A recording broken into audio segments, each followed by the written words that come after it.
फाहिशा औरत है, वो जो है मेरी बात पर, इधर देखिएगा जरा, एक बहुत गुनाह करने वाली बीबी है, वो गुजर रही है, कुत्ते का छोटा सा बच्चा प्यासा है। मदीने वाले महबूब अलैहिस्सलाम, मैं कहता हूँ उसकी इतनी खुशकिस्मती थोड़ी है कि मेरे नबी ने उसका जिक्र कर दिया है, इससे भी बड़ी कोई खुशकिस्मती होगी।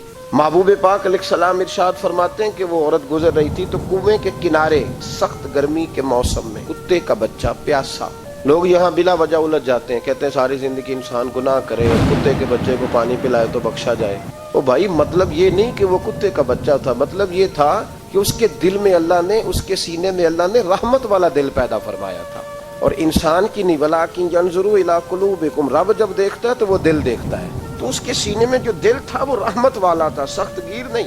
कुत्ते का बच्चा प्यासा कुएं के किनारे, गर्मी बड़ी सख्त, गुजर नहीं जाते लोग, अपना बच्चा इसी के आगे, और जिसको दुकान पे रखा है उसको कहा पैसे नहीं लेने, पकड़ साइकिल, ला सौदा, जल्दी जा, धूप है तो फिर क्या हुआ, तूने मेरे से 8,500 पूरा नहीं लेना। अपना बच्चा छुपा के रखा है, गुजर रही है, बच्चा देख लिया, कुत्ते का बच्चा प्यासा। लकड़ी के जूते उस खातून ने पहने थे, उसने अपने दुपट्टे को फाड़ के 2 हिस्सों में किया और फिर उसने वो अपना जूता लकड़ी का कुएं के अंदर लटकाया और पानी निकाल के तो यूं करके जब वो बच्चे के मुंह में उड़ेल रही थी तो अर्श का मालिक राजी हो रहा था, उसको पैदा करने वाला रब राजी हो रहा था। और मेरे हबीब फरमाते हैं चंद कतरे उस बीबी ने उसके मुंह में पानी के क्या उंडेले, खुदा की रहमत को जोश आया, पर मैं फरिश्तों इसके गुनाह वाली लिस्ट सारी फाड़ दो, मैंने इसे जन्नत देने का फैसला फरमा लिया है। पर अगर तू सख्त गिर हो जाए, देखे ना, जिस कौम का रोजाना की कोई ना कोई खबर ज्यादती की लग जाए, क्या बेटियां बराबर नहीं होती, क्या बहनें बराबर नहीं होती, जहाँ रोज कोई ना कोई खबर कत्ल की लग जाए, कत्ल ही कर दिया, मार ही डाला किसी, जहाँ रोज करप्शन के केस सामने आए, गरीबों का माल खा के भी लोग बड़े तसल्ली से वक्त गुजारें, इसका मतलब ये है कि उस माशरे ने ये समझना ही छोड़ दिया है कि हमारी बका किस चीज, हमारा फायदा किस चीज में। नरमी पैदा करें भाई, अगर तबीयत में नरमी नहीं है, किसी पे तरस ही नहीं आता, इस कदर ज्यादा खुदगर्जी हो गई है कि अपने सिवा कोई शय दिखाई नहीं देती। याद रखें, जो चाहता है मेरे बच्चे सुखी रहें वो गरीबों के बच्चों से प्यार करे, जो चाहता है मेरे घर के अंदर रोशनी रहे वो किसी गरीब के घर में रोशनी जलाने की कोशिश करे, जो चाहता है मेरे लिए लोग रहमत और करम के जज्बात रखें वो दूसरों के हक में नरमी इख्तियार करे। हमारे मिजाजों की सख्ती, हमारी तबीयतों का कोरापन और हमारे मिजाज के अंदर जो सिवाय अपनी जात के हमने सोचना ही छोड़ दिया है, उसने माशरे को घुटन का शिकार कर दिया, उसने भाई का भी भाई से रिश्ता लालच का बना दिया। जमाना किसी से सलाम भी लेता है तो पहले सोचता है मेरा ये फायदा क्या कर सकता है, कहाँ करके ये मेरे काम आ सकता है। ये वो वाला माशरा नहीं जिसको मेरे नबी पाक अलैहिस्सलाम ने तरबियत फरमाया। इसलिए पलट कर देखें हुजूर हमारी कहाँ तरबियत कर रहे हैं, उन चीजों पर गौर फरमाएं। नबी करीम सैयद आलम नूर मुजस्सम सल्लल्लाहु तआला अलैहि वसल्लम किसी को रोता देख के रो पड़ते थे, किसी को रोता देख। हजरत अबू बकर सिद्दीक रदी अल्लाह तआला अन्हु इरशाद फरमाते हैं मैं हुजूर के साथ था, एक मैदान से हम गुजर रहे थे तो साथ ही एक बाग था, वहाँ बड़ा रश था, लोग बड़े इकट्ठे थे, बहुत सारे लोग जमा थे। नबी पाक सल्लल्लाहु अलैहि वसल्लम ने फरमाया अबू बकर पता करो क्या हुआ। जनाब सिद्दीक अकबर रदी अल्लाह तआला अन्हु तशरीफ लाए और वापस जाके अर्ज करने लगे या रसूल अल्लाह सल्लल्लाहु तआला अलैहि वसल्लम, एक ऊंट पागल हो गया, लोगों को काट रहा है, लोग उसको गिरफ्तार करने की कोशिश कर रहे हैं, किसी के हाथ में डंडा है, किसी के हाथ में रस्सा है, किसी के हाथ में नेजा है, काबू नहीं आ रहा। नबी पाक सल्लल्लाहु अलैहि वसल्लम ने फरमाया चलो मैं चलता हूँ। हजरत सिद्दीक अकबर अर्ज करने लगे या रसूल अल्लाह सल्लल्लाहु अलैहि वसल्लम, वो पागल हो गया, वो काटता फिर रहा है, आप मेहरबानी करें, वो तकलीफ देगा। फरमाया अबू बकर मुझे जाने दो। जनाब सिद्दीक अकबर फरमाते हैं नबी पाक सल्लल्लाहु अलैहि वसल्लम तशरीफ लाए और हुजूर जैसे ही खड़े हुए ना, ऊंट हुजूर की तरफ भागा, नबी पाक की तरफ लपका वो, मैं भी डरने लगा, जितने लोग थे परेशान होने लगे, दौड़ा आया ऊंट, हम सब परेशान थे लेकिन महबूब के चेहरे पर बड़ा ही इत्मीनान था। फरमाते ऊंट दौड़ा आया और सीधा आके उसने हुजूर के कदमों पे सजदा की और जनाब सिद्दीक अकबर फरमाते हैं उसने हुजूर के कान में कुछ कहा तो नबी पाक की आंखों में आंसू आ गए। किसके दुख पर? ओ भाई गौर तो करो, इस बात को समझो तो सही, तू तो जीते जागते हंसते खेलते इंसान के दुख पर परेशान नहीं होता, तू तो मुसलमान पड़ोसी साथ रहने वाला, पलने वाला, बसने वाला, इसकी जवानी लड़कपन बुढ़ापा तूने आंखों में देखा, तुझे उसके दुख पर परेशानी नहीं होती। अरे एक ऊंट कान में बोला, इस कैफियत को समझ तो सही यार, इस रंग को महसूस तो कर, करो मेहरबानी अहले ज़मीं पर, खुदा मेहरबान होगा अर्श बरी पर। के कान में कुछ कहा, हुजूर रो पड़े। फिर महबूब ने फरमाया रस्सी लाओ, मालिक रस्सी लाया तो हुजूर ने उसके नाक में नकेल डाली, उसने खामोशी से डलवा ली। हुजूर ने उसके हाथ में दिया और फरमाया तू कहता है पागल हो गया। वो शिकायत कर रहा है कि हुजूर गर्मी में तप जाता हूं पर पानी का घूंट नहीं देता। या रसूलल्लाह सल्लल्लाहु अलैहि वसल्लम ये मेरी ताकत से ज्यादा मुझ पर बोझ रखता है। महबूबा मैं तेरे सिवा किसको दुख बताऊं, काम ज्यादा लेता है चारा कम डालता है। ओ भाई मेरे महबूब पाक सैयद आलम सल्लल्लाहु अलैहि वसल्लम ने हमें जो मिजाज अता फरमाया वो तो इस तरह का है कि जानवर को भी दुख हो तो महबूब पाक को तकलीफ होती। सहाबा फरमाते हैं कि दो आदमी घोड़े पे बैठे थे, गौर करना मेरी बात पर। दो आदमी घोड़े पे बैठे, उधर से आ रहा है किधर से जा रहा है। रास्ते में मुलाकात होगी तो घोड़ों पे बैठे आपस में बातें कर रहे हैं, शुरू नहीं कर देते गुफ्तगू लोग। हमारे जमाने में तो कोई बंदा थोड़ा तगड़ा हो, वो कार पे आ रहा हो, इधर से एक दूसरा चौधरी कार पे आ जाए तो सारी सड़क भी ब्लॉक हो जाए तो कहते ने कोई अग बुझानी जे जाके, तो नहीं पता दो चौधरी खलोते ने, इंतजार करो ठहर जाओ, तुम्हें नहीं पता कि हम सेठ साहब हैं, कल तो कार नहीं खरीदी यार, तुम कहते हो रास्ता दे दो, ये कैसे हो सकता। और मैंने बड़े बड़े अजीब लोग आंखों से देखे, बड़े अजीब लोग शीशा खोल के गाड़ी का कहेंगे ठहर जा कोई जल्दी है। भाई तू शारा आम पे खड़ा है और तुझे रास्ता खोलना तेरी जिम्मेदारी का हिस्सा है, लेकिन वो कहता है कि 4 फुट में आप छड़ी है, तू कैसे कहता है कि रास्ता। ये जो खूबसूरत मिजाज कौमें होती हैं उनका ये रवैया नहीं होता कि जहां तबीयत चाहे, जहां जिस तरह उसका दिल चाहे वो करे। तो ख्याल करें किस चक्कर में कौम पड़ गई। इसका मतलब ये है कि जिसको मर्जी तकलीफ देते फिर। नबी करीम सैयद आलम सल्लल्लाहु अलैहि वसल्लम ने फरमाया अल्लाह ने मेरी बरकत से सारी जमीन मस्जिद बना दी है, जहां नमाज पढ़ोगे अल्लाह कबूल फरमा लेगा। लेकिन फरमाया रस्तों में नमाज ना पढ़ना, लोगों ने गुजरना है, रस्तों में शाराए आम पर नमाज की नीयत बांधने की इजाजत नहीं है। तो मेरे अजीज भाई गौर फरमाए, दो आदमी एक उधर से घोड़ा लेके आ रहा है किधर से जा रहा है, दोनों जा रहे थे आपस में ना, दोनों ने बातचीत शुरू। करीब से नबी पाक सल्लल्लाहु अलैहि वसल्लम गुजरे तो सरकार रुके, उन दोनों को फरमाया नीचे उतरो भाई घोड़ों से। उतर आए, 2 जुमले महबूब ने खैरुल कलाम मा कल्ला व दल्ला, 2 जुमलों में बात महबूब ने मुकम्मल कर दी। फरमाया जानवरों को सवारियां बनाया करो, कुर्सियां ना बनाया करो, सवारियां बनाया करो इन्हें, कुर्सियां जब बैठना हो तो नीचे उतरो, किसी कुर्सी पे बैठ के बात करो, ये सवारी के लिए है। इनके ऊपर बोझ उस वक्त बनो जब तुमने सफर करना है, तुम बोझ बन गए। तो जो महबूब सैयद आलम सल्लल्लाहु अलैहि वसल्लम इतने जज्बात रखें कि किसी आदमी ने जानवर को खड़ा करके सिर्फ सवारी कर ली, महबूब तो उसे मना फरमाए। और यहाँ हम जीते जागते लोगों का रास्ता रोकें, एम्बुलेंस को रास्ता न दें, उन गाड़ियों को जो इमदादी कार्रवाइयों के लिए पहुंच रही हैं वो कहें कि साहब रास्ता देना पसंद नहीं कर रहे। तो भाई रहम और करम जिन जज्बात में होता है, जिन सीनों में होता है, उन सीनों को मेरा रब महबूब रखता है, उनको पसंद करता है। इमाम गजाली रहमतुल्लाह ताला अलैह तरीकत में, तसव्वुफ में, मंतक में, फलसफे में, हदीस में, तफसीर में हर जगह उम्मत की रहनुमाई करने वाली शख्सियत। इमाम गजाली रहमतुल्लाह अलैह विसाल कर गए। एक आदमी आपसे बड़ी मोहब्बत करता था, वो कहता मुझे इमाम साहब ख्वाब में मिले। तो मैंने कहा हुजूर इंतकाल के बाद आप पे क्या गुजरी? तो फरमाने लगे मैंने अपने रब को बड़ा ही करीम पाया है, मैंने अपने मालिक को बड़ा ही मेहरबान पाया है, वो बड़ा माफ करने वाला है। तो फरमाने लगे मैंने अर्ज की कि हुजूर आपने दीन की नौकरी बड़ी की, खिदमत बड़ी की, किताबें लिखी, दर्स, तदरीस, वाज, नसीहत, तबलीग, बड़ा कुछ किया, उस सबब से अल्लाह ने आपको माफ किया। तो इमाम गजाली फरमाने लगे नहीं भाई, सबब तो कोई और चीज बनी है। कब वो क्या? तो इमाम साहब फरमाने लगे मैं एक दिन तहरीर लिख रहा था तो अपना कलम मैंने स्याही में डुबोया, गर्मी बड़ी शदीद थी, जब उस कलम को मैं लिखने के लिए उठा रहा था ना तो एक मक्खी आके बैठ गई और वो स्याही चूसने लगी। मेरे दिल में ख्याल आया बेचारी प्यासी है, चलो अच्छे तरीके से चूस लेना, इसकी गर्मी थोड़ी ठंडी हो जाएगी तो मैं दोबारा से स्याही लगा लूंगा। फरमाते मैंने उसे वो मौका दिया, उसने अच्छे तरीके से उस स्याही को पी लिया, वो तो उड़ गई, बात खत्म हो गई, मैं भूल गया, कभी याद ही नहीं आया। फरमाते हैं जब मेरा हिसाब होने लगा तो मालिक कौनैन ने पूछा गजाली वो जो मक्खी पे रहम किया था तो तेरा उससे क्या लालच था? کیا لالچ تھا؟ نہ تو اس کا کوئی ووٹ بینک تھا، نہ تیرے کام آ سکتی تھی، نہ وہ کوئی ڈیوٹی کر سکتی تھی، نہ تیری کوئی وہ تیری تعریف کر سکتی. اس بے زبان سے کیا لالچ تھا؟ کیوں موقع دیا؟ تو امام غزالی فرمانے لگے مولا تیری مخلوق سمجھ کے، اللہ تیری مخلوق سمجھ کے. تو رب کریم نے فرمایا تو میری مخلوق پہ رحم کرے تو میں تیرے اوپر رحم نہ کروں؟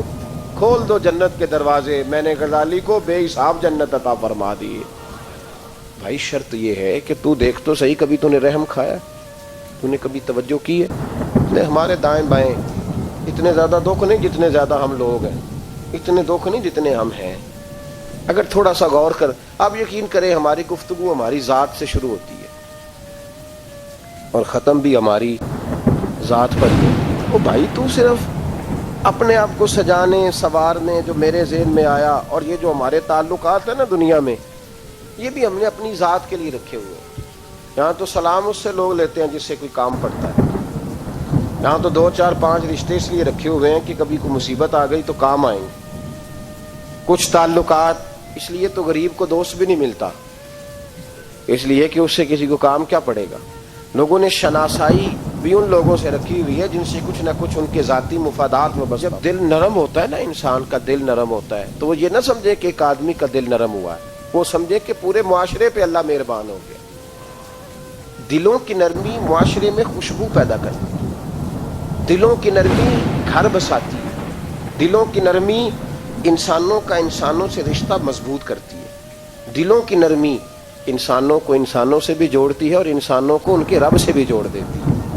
دل جب نرم ہوتے ہیں تو پھر معاشرے کے اندر پیار پھیلتا ہے، محبت پھیلتی ہے، مساوات قائم ہوتا ہے، تعلقات مضبوط ہوتے ہیں. اس لیے دل صحابہ کرام میں سے اگر کسی کا دل سخت ہوتا تھا تو وہ نبی پاک کی بارگاہ میں حاضر ہو کے دعا پوچھتا تھا.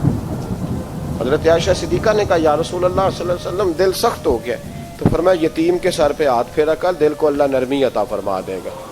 ایک صحابی نے عرض کی حضور دل سخت ہو گیا، تو نبی پاک نے فرمایا موت کو یاد کیا کر، تیرا دل نرم ہو جائے. ایک نے کہا حضور میرا دل زنگ آلود ہو گیا، تو محبوب نے فرمایا قرآن پاک کی تلاوت کیا کر. دلوں کا زنگ اللہ تو یہ بہت بڑی بیماری ہے. اگر دل میں سختی آ جائے، انسان سخت گیر ہو جائے، لالچ کے رشتے قائم کرنے تو بیمار ہو گئے. صحابہ اس کا علاج پوچھتے تھے، عرض کرتے تھے یا رسول اللہ اندر سختی آ گئی ہے، زنگ آلود ہو گیا مزاج، کوئی دعا تجویز کریں. تو محبوب دعا بتلایا کرتے. تو یاد رکھیں جب انسان انسانوں پہ رحم کرتا ہے، داتا گنج بخش علی حجویری رحمت اللہ علیہ کشف المعجوب کے اندر لکھتے ہیں، فرماتے ہیں ایک شخص تھا بنی اسرائیل میں، تو کسی پہاڑ کی چوٹی پر عبادت کرتا تھا. لوگ اس سے ملنے جاتے تھے، درویش لوگ جو ہوتے ہیں نا ان کی بڑی بات ہوتی ہے. وہ نیک آدمی پہاڑ کی چوٹی پر عبادت کرتے تھے، بنی اسرائیل کے ولی تھے. لوگ ملنے جاتے تھے تو رستے میں ایک ڈھلان تھی، لوگ اوپر چڑھتے تو انہیں دقت ہوتی. ایک دن اس ولی کے دل میں خیال ہے یا اللہ تو اسے پیدا نہ کرتا تو کیا عرض تھا. رب کریم نے اس وقت کے نبی پیغمبر علیہ السلام کو وحی فرمائی کہ جب وہ آپ کے پاس آئے نا تو اسے کہہ دینا تو میری تخلیق پہ اعتراض کرتا ہے. اسے کہہ دینا کہ میں نے اس کا نام ولیوں کی صف سے کاٹ کر نافرمانوں کی صف میں لکھ دیا ہے. میری تخلیق پہ اعتراض کرتا ہے، میں نے جو بنایا حق اور سچی بنایا ہے. وہ ملاقات ہوئی تو نبی علیہ السلام نے فرمایا بھئی رب فرماتا ہے تیرا نام کاٹ دیا ہے ولیوں کی صف سے اور نافرمانوں کی صف میں لکھا ہے. بندہ سجدے میں گر گیا،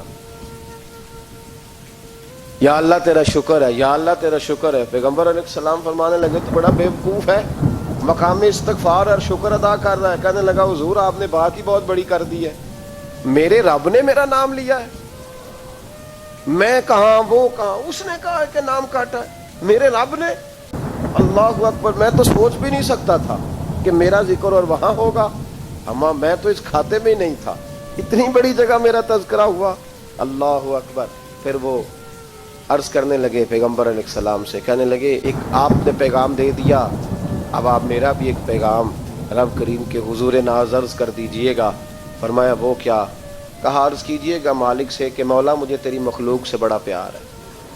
وہ جو میں نے ڈھلان کی بات کی تو اس لیے کی تو دلوں کے حال جانتا ہے کہ لوگوں کو تکلیف ہوتی تھی. مالک کی بارگاہ میں عرض کرنا کہ میرا وجود بہت بڑا کر دے. آپ نے کہا ہے نا نافرمانوں کی لسٹ میں چلا گیا ہوں اب جہنم میں جلوں گا، تو عرض کرنا کہ میرا وجود بڑا کر دے، بڑا، سارے دوزخ میں اکیلا ہی پورا آ جاؤں. میرا نہیں دل کرتا اللہ کا کوئی اور بندہ جہنم میں جلے، مجھے اس کی مخلوق سے بڑا پیار ہے۔ جب یہ لفظ کہے تو پیغمبر وہیں کھڑے تھے، اللہ نے وہی فرمائی، اس سے کہو تو میری مخلوق سے پیار کرتا ہے تو میں تجھ سے پیار نہ کروں؟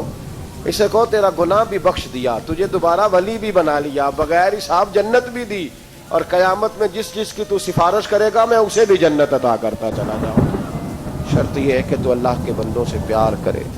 خدا کے بندے تو ہیں ہزاروں، بنوں میں پھرتے ہیں مارے مارے، میں اس کا بندہ بنوں گا جس کو خدا کے بندوں سے پیار ہو، میں اس کا بندہ بنوں گا جس کو خدا کے بندوں سے پیار ہوگا۔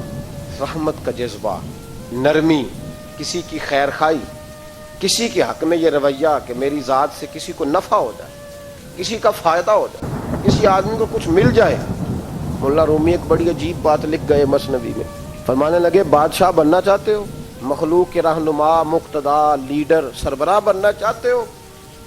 آپ کے سامنے بیٹھے لوگوں نے کہا حضور ہر بندہ ہی چاہتا ہے، تو فرمایا پھر مخلوق کے خدا سے پیار کرنا شروع کر دو۔ مخلوق کا بادشاہ وہ نہیں ہوتا جو دھوکہ دے کے ان کا لیڈر بن جاتا ہے، اس کے دھوکے تو کچھ دنوں میں کھل جاتے ہیں، سامنے آ جاتے ہیں۔ جو آدمی ڈنڈے کے زور پر بادشاہ بنتا ہے اس کی بادشاہی جسموں پر ہوتی ہے، روحوں پر نہیں ہوتی۔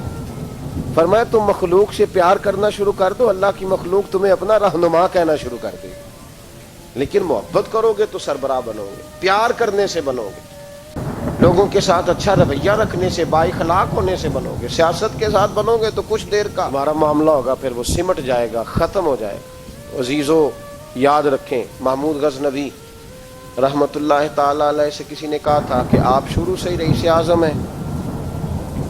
فرمانے لگے نہیں، میرے والد اللہ کی مخلوق پہ رحمت کرتے تھے تو اللہ نے انہیں بادشاہی عطا فرما دی۔ محمود غزنوی خط کہتے ہیں کہ وہ لوگوں پہ میرے والد رحم کرتے تھے تو رب نے مخلوق پر رحم کرنے کی برکت سے انہیں بادشاہی عطا فرما دی۔ محمود غزنوی کے والد جو تھے سبکتگین ان کا نام تھا، تو شکار کے بڑے شوقین تھے، شکار کرنے کے لیے جنگل میں جایا کرتے تھے، کچھ بیچا کرتے تھے، کچھ کھا لیا کرتے تھے۔ کہتے ایک دن میں صبح گیا، شام تک میں نے شکار ڈھونڈا پر مجھے کوئی چیز نہ ملی، عصر کا وقت ہو گیا تو میں نے ایک ہرنی کا بچہ میرے ہاتھ آیا، میں نے فٹافٹ اس کو اپنے اٹھا کے گھوڑے کے آگے رکھا اور میں نے سر پٹ گھوڑا دوڑا دیا، بچہ بڑا پیارا تھا، اس کو لے کے میں تیزی سے جنگل سے نکلا کہ کہیں شام نہ ہو جائے۔ کہتے ہیں بہت تیزی کے ساتھ جنگل سے باہر آیا، تیز بھگاتے بھگاتے پلٹ کر میں نے دیکھا ہی نہیں۔ جب سارا جنگل گزر گیا، آبادی آئی، ذرا سستانے کے لیے میں رکا، میں نے پلٹ کے دیکھا تو وہ ہرنی جس کا میں بچہ اٹھا کے لایا تھا وہ بھی میرے پیچھے پیچھے بھاگی آ رہی۔ کہتے میں نے پلٹ کر اس کی طرف دیکھا تو اس جانور کی آنکھوں میں عجیب سی میرے حق میں عجیب سی گزارش تھی، گویا ماں منت کر رہی تھی کہ میرا بیٹا واپس کر دے۔ کہتے میرا یہی کاروبار تھا، جانور لانا، کچھ بیچنا، کچھ کھانا، شکار کرنا، یہی میرا کاروبار تھا، یہی میرا شغل تھا، یہی میرا شوق تھا، اور صبح سے شام تک ایک بچہ میرے قابو آیا۔ سبکتگین کہتے ہیں کہ اس ماں کی آنکھوں میں عجیب سا، یہاں تو ہمارے دیہاتی ماحول میں آج بھی یہ رسم پائی جاتی ہے، ناراض ہو گئی اماں، ساری رات وہ بیدار رہی، بچے پالے اس نے، تو سسر صاحب کہتے ہیں پکڑ لو بچے، بھگا دو اس کو، اللہ سے ڈرنا، تو بچوں کو ماں سے جدا کر رہا ہے، سوچا ہی نہیں، رکھ لو بیٹا اور بیٹی اور اس کو چلتا کرو، خود ہی تڑپے کی تو آ جائے گی۔ محمود غزنوی کے والد کہتے ہیں اس ماں کی آنکھوں میں نے جب وہ تجسس دیکھا تو ایک منٹ میں نے فیصلہ کیا۔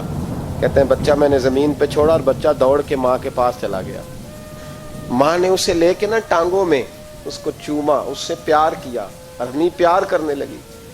فرماتے پھر میں نے دیکھا کہ وہ ماں بیٹا جنگل کی طرف چلے، تھوڑا سا آگے جا کے تو وہ ہرنی پھر لوٹ آئی، میری طرف اس نے دیکھا، یوں لگا جیسے میرا شکریہ ادا کر رہی، اور کہتے ہیں اس کی آنکھوں میں نے عجیب سی روشنی دیکھی، وہ تو لوٹ گئی، بٹ اتنا سکون مجھے آج ہوا زندگی میں پہلے کبھی نہیں ہوا تھا۔ مجھے یوں لگا جیسے وجود کے سارے بوجھ اتر گئے۔ میں گھر گیا، وضو کی اور عشاء کی نماز کی نیت، عصر مغرب تو رستہ